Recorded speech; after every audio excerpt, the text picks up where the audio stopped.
Kothamangalam MA കോളേജിൽ അണപൊട്ടി വിദ്യാർത്ഥി രോഷം.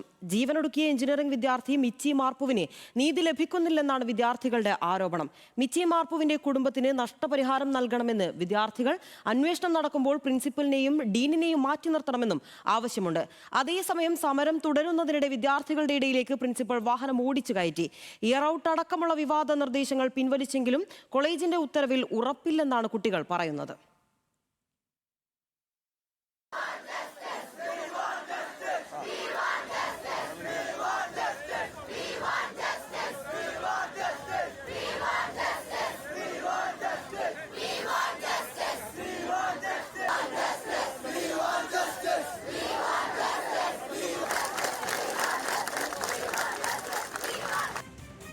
ഇന്നലെ രാത്രിയാണ് ഇവർ ഒരൊറ്റ ഒഫീഷ്യൽ ലെറ്റർ, ഒരു സൈൻ, ഒരു പ്രിൻസിപ്പളിന്റെ ഒരൊറ്റ സൈൻ കൊണ്ട് മാത്രം ഇവർ ഇന്നലെ ഇറക്കിയത്.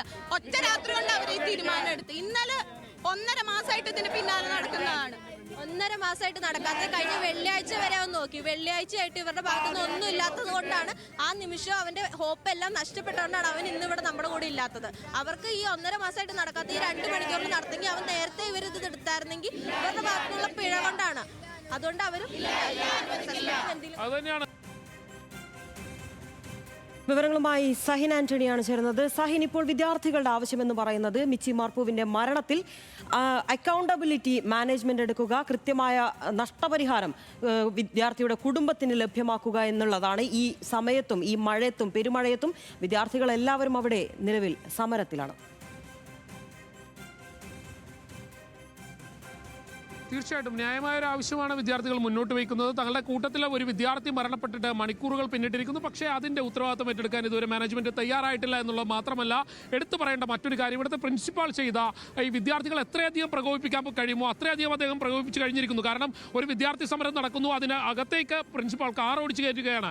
ഇതെൻ്റെ ക്യാമ്പസാണ്, ഇവിടെ എനിക്ക് എന്ത് കാണിക്കാമെന്നുള്ളൊരു സമീപനമാണ് അദ്ദേഹം സ്വീകരിച്ചത്. സ്വാഭാവികമായും വിദ്യാർത്ഥികൾ അതേ രീതിയിൽ തന്നെ പ്രതികരിക്കും. നമ്മൾ കണ്ടിട്ടുള്ളതാണ്, വിദ്യാർത്ഥി സമരത്തിന് ഒട്ടും പിന്നോട്ടുള്ള കേരളം എന്ന് പറയുന്ന സംസ്ഥാനം. ഇത് ഒരു വിദ്യാർത്ഥി നമ്മുടെ നാടിനെ ആശ്രയിച്ച് വിദ്യാഭ്യാസത്തിന് വേണ്ട ഒരു വിദ്യാർത്ഥി, ആ വിദ്യാർത്ഥി ആത്മഹത്യ ചെയ്തിരിക്കുന്നു. കാരണം ക്രെഡിറ്റ് സംവിധാനം മുന്നോട്ട് വെച്ച മാനേജ്മെന്റിന്റെ നടപടി, ധാർഷ്ട്യത്തോടുകൂടിയുള്ള നടപടി, ആ നടപടിയിൽ സ്വാഭാവികമായും വിദ്യാർത്ഥികൾക്ക് പ്രതിഷേധമുണ്ട്. അവർ പല ഘട്ടങ്ങളിലും ഇത് ചൂണ്ടിക്കാണിച്ചിരുന്നു. അന്നൊന്നും മാനേജ്മെന്റ് അതിന് തയ്യാറായിരുന്നില്ല. 1.5 മാസം മുൻപ് ഇക്കാര്യങ്ങളെല്ലാം വിദ്യാർത്ഥികൾ ചൂണ്ടിക്കാണിച്ചതാണ്. അന്നൊന്നും മാനേജ്മെന്റ് അതിന് തയ്യാറായിരുന്നില്ല. ഇപ്പോൾ പ്രിൻസിപ്പൾ വന്നിരിക്കുന്നു, വിദ്യാർത്ഥികൾക്കിടയിലേക്ക് കാർ ഓടിച്ച് കയറ്റുന്നു, വിദ്യാർത്ഥികളെ പരമാവധി പ്രകോപിപ്പിക്കുന്നു. മാത്രമല്ല, ഒരു വിദ്യാർത്ഥി മരിച്ച് മണിക്കൂറുകൾ പിന്നിട്ടിട്ടും അതിന്റെ ഉത്തരവാദിത്തം ഏറ്റെടുക്കാൻ മാനേജ്മെന്റ് തയ്യാറാവുന്നില്ല. വിദ്യാർത്ഥികൾ ഇവിടെ പറയുന്നത് ന്യായമായ ഒരു ആവശ്യമാണ്. തങ്ങളുടെ സഹപാഠി മരിച്ചിട്ട് അതിന്റെ ഉത്തരവാദിത്തം ഏറ്റെടുക്കണം. ആ കുട്ടിയുടെ കുടുംബത്തിന് സ്വാഭാവികമായും നഷ്ടപരിഹാരം നൽകണം. മറ്റൊന്ന്, ഇതിൽ ഉത്തരവാദികൾ ആരൊക്കെയാണോ അവർക്കെതിരെ നടപടി വേണം. പ്രിൻസിപ്പൽ ഈ അന്വേഷണത്തിൽ നിന്ന് മാറി നിൽക്കണം, ഡീൻ ഈ അന്വേഷണത്തിൽ നിന്ന് മാറി നിൽക്കണം. ഇതെല്ലാം ന്യായമായ ഒരു ആവശ്യമാണ്. ഈ ആവശ്യത്തിനെതിരെയാണ് മാനേജ്മെന്റ് അവരുടെ ധാർഷ്ട്യം പുറത്തേക്ക് എടുത്തിരിക്കുന്നത്. എന്തായാലും എന്താണ് ഈ അവസാന ഘട്ടത്തിൽ മാനേജ്മെന്റ് പറയുന്നത്? പറഞ്ഞോളൂ, മാനേജ്മെന്റ് എന്താണ് ഇപ്പോൾ നിങ്ങളോട് സംസാരിക്കാൻ തയ്യാറായോ? ഇന്നലെ നമ്മൾ സമരം പ്രഖ്യാപിച്ചു കഴിഞ്ഞപ്പോൾ അവർ ജനറേറ്റഡ് ഒരു നോട്ടീസ് ഇന്നലെ പാതിരാത്രിക്ക് ഇറക്കി. അതിനകത്ത് കോമ്പൻസേഷന്റെ കാര്യമോ അവർ അക്കൗണ്ടബിലിറ്റി എടുക്കുന്ന കാര്യമോ ഒന്നും പറഞ്ഞിട്ടില്ല. മാത്രമല്ല, ഇത്രയും പേര് പാർട്ടിസിപ്പേറ്റ് ചെയ്യുന്ന പ്രശ്നത്തിനെതിരെ പറഞ്ഞിരിക്കുന്നത് 5 സിക്ക് റൂം നമ്മൾ പ്രൊവൈഡ് ചെയ്യുന്നുള്ളതാണ്. അപ്പം സിക്ക് റൂമിന്റെ ആവശ്യമില്ല നമ്മൾ ചോദിക്കണം. നമ്മളിവിടെ അക്കൗണ്ടബിലിറ്റി ആണ് ശരിക്കും ചോദിക്കുന്നത്. കോമ്പൻസേഷനും അക്കൗണ്ടബിലിറ്റി ഒക്കെ. പിന്നെ ഇവിടെ പങ്കെടുക്കുന്ന എല്ലാ വിദ്യാർത്ഥികളും, പ്രൊട്ടസ്റ്റ് പങ്കെടുക്കുന്ന എല്ലാ വിദ്യാർത്ഥികളും ഒരു ഡിസിപ്ലിനറി ആക്ഷനും ഇവർ എടുക്കാൻ പാടില്ല, ഇവർക്ക് എഗെയിൻസ്റ്റ്. അത് മാത്രമാണ് നമ്മൾ ചോദിക്കുന്നത്. അതുപോലും മാനേജ്മെന്റിന് തരാൻ പറ്റില്ലെങ്കിൽ പിന്നെ എന്തിനാണ്? നിൽക്കുവാണല്ലോ, ഒന്ന് പുറത്തേക്ക് ഇറങ്ങിയിട്ട് ഇത്രയും മഴ പെയ്തു, ഇത്രയും ആൾക്കാർ ഇവിടെ നിൽക്കുമ്പോൾ വെറുതെ കൂളായിട്ട് അവർ കാർ എടുത്ത് ചിരിച്ചോണ്ട് നിൽക്കുന്നു. അങ്ങനത്തെ ഒരു പരമാവധി വിദ്യാർത്ഥികളെ പ്രകോപിപ്പിക്കുന്നുണ്ട്. അതുതന്നെയാണ് മനസ്സിലാക്കേണ്ടത്. എന്തായാലും വിദ്യാർത്ഥികളെ സംബന്ധിച്ചിടത്തോളം വിദ്യാർത്ഥി സമരം അവർ ന്യായമായൊരു ആവശ്യമാണ് മുന്നോട്ട് വയ്ക്കുന്നത്. ആ ആവശ്യമെന്ന് പറയുന്നത് തങ്ങളുടെ കൂടെ ഉണ്ടായിരുന്ന ഒരു സഹപാഠി അദ്ദേഹം മരണപ്പെട്ടിട്ട് മണിക്കൂറുകൾ പിന്നിട്ടിരിക്കുന്നു. പക്ഷേ അദ്ദേഹത്തിൻ്റെ മരണത്തിൻ്റെ ഉത്തരവാദിത്തം ഏറ്റെടുക്കാൻ ഇതുവരെ മാനേജ്മെന്റ് ആരും തയ്യാറായിട്ടില്ല. അതിൽ ആളുകൾ ആ ഉത്തരവാദിത്തം ഏറ്റെടുക്കണം. ഒപ്പം ആ കുടുംബത്തിന് നഷ്ടപരിഹാരം നൽകണം. മറ്റൊന്ന്, ഇതിന് ആരൊക്കെയാണോ ഉത്തരവാദികൾ അവർക്കെതിരെ നടപടി വേണം.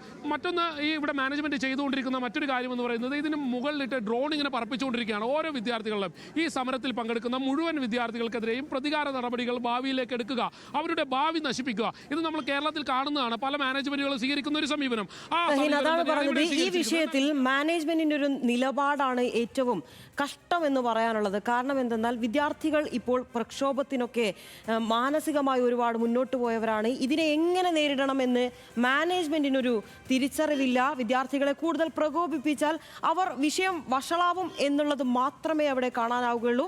ഇപ്പോൾ അവിടെ പോലീസ് വാഹനങ്ങൾ കൂടുതലായി എത്തുന്നതായി മനസ്സിലാക്കുന്നു. മാനേജ്മെന്റിന്റെ ഭാഗത്തു നിന്നും ഏതെങ്കിലും തരത്തിൽ ചർച്ചകൾക്ക് ക്ഷണിക്കുകയോ മറ്റെന്തെങ്കിലും തരത്തിലുള്ള നടപടികൾക്ക് സാധ്യതയുണ്ടോ? അത്തരത്തിലൊന്നും തന്നെ ഉണ്ടായിട്ടില്ല. ഇതുവരെ മാനേജ്മെന്റ് വിദ്യാർത്ഥികളോട് സംസാരിക്കാൻ തയ്യാറായിട്ടില്ല. പരമാവധി പോലീസുകാരെ ഇങ്ങോട്ടേക്ക് എത്തിക്കുന്നുണ്ട്. എന്തായാലും പോലീസിനെ കൊണ്ട് സാധാരണ വിദ്യാർത്ഥി സമരങ്ങൾ അടിച്ചമർത്തുന്ന പോലെയുള്ള ഒരു സമീപനമായിരിക്കും സ്വാഭാവികമായും സ്വീകരിക്കുക. എന്തായാലും വിദ്യാർത്ഥികൾ വിട്ടുകൊടുക്കാൻ തയ്യാറുമല്ല. എത്ര കോരിച്ചൊരിയുന്ന മഴയെ പോലും അവഗണിച്ചുകൊണ്ട് അവർ ഈ സമരം ചെയ്യുന്നു. അവരുടെ കൂട്ടത്തിൽ ഒരാൾ മരണപ്പെട്ടിട്ട് അതിനൊരു ഉത്തരവാദിത്തം ഏറ്റെടുക്കാൻ ഒരു മാനേജ്മെന്റോ ഒരു പ്രിൻസിപ്പാളോ തയ്യാറായിട്ടില്ല. അതിനെതിരെ ശക്തമായ നടപടി വേണമെന്നുള്ളത് വിദ്യാർത്ഥികളുടെ സ്വാഭാവികമായ ആവശ്യം. സാധാരണക്കാരായ വിദ്യാർത്ഥികൾ ഈ സമരത്തിലേക്ക് പങ്കെടുക്കാൻ എത്തിയിരിക്കുന്നു. അവർക്കെതിരെ പ്രതികാര നടപടികൾ സ്വീകരിക്കുന്നതിന് വേണ്ടി ഡ്രോൺ പോലെയുള്ള സംവിധാനങ്ങൾ ഇതിന്റെ മുകളിലിട്ട് പറപ്പിക്കുകയാണ്. അങ്ങനെ പരമാവധി വിദ്യാർത്ഥികളെ ഏതെല്ലാം തരത്തിൽ പ്രകോപിപ്പിക്കാൻ കഴിയുമോ ആ രീതിയിലെല്ലാം മാനേജ്മെന്റ് പ്രകോപിപ്പിക്കുന്നുണ്ട്. മാത്രമല്ല ഇത്രയധികം ശക്തമായ ഒരു വിദ്യാർത്ഥി സമരം നടക്കുമ്പോൾ അതിനിടയിലേക്ക് പ്രിൻസിപ്പാൾ തന്റെ വാഹനം ഓടിച്ചു കയറ്റുകയാണ്. വിദ്യാർത്ഥികൾ പറയുന്നു പ്രിൻസിപ്പാളിന് കയറാൻ കഴിയില്ല. സ്വാഭാവികമല്ലേ, സമരം നടക്കുകയാണ്, ഗേറ്റ് അടച്ചിട്ടിരിക്കുകയാണ്. വിദ്യാർത്ഥികൾ പറയുന്നത് പ്രിൻസിപ്പാൾ ഇതിനൊരു മറുപടി പറഞ്ഞിട്ട് പോയാൽ മതി. എന്നാൽ പ്രിൻസിപ്പാൾ ആകട്ടെ ഇതെന്റെ ക്യാമ്പസാണ്, ഇവിടെ ഞാനാണ് തീരുമാനിക്കുന്നത്, ഞാനാണ് അവസാന വാക്ക് എന്നുള്ളൊരു സമീപനം സ്വീകരിക്കുന്നു. പറഞ്ഞതുപോലെയാണ് വിദ്യാർത്ഥി പ്രതിഷേധങ്ങളോട് നല്ല രീതിയിൽ ഇടപെടുക, അവരോട് സംസാരിക്കാൻ തയ്യാറാവുക, അവരുടെ ആവശ്യങ്ങൾ കേൾക്കുക. ഇതൊക്കെ തന്നെയാണ് മാനേജ്മെന്റിന് ചെയ്യാനാവുക.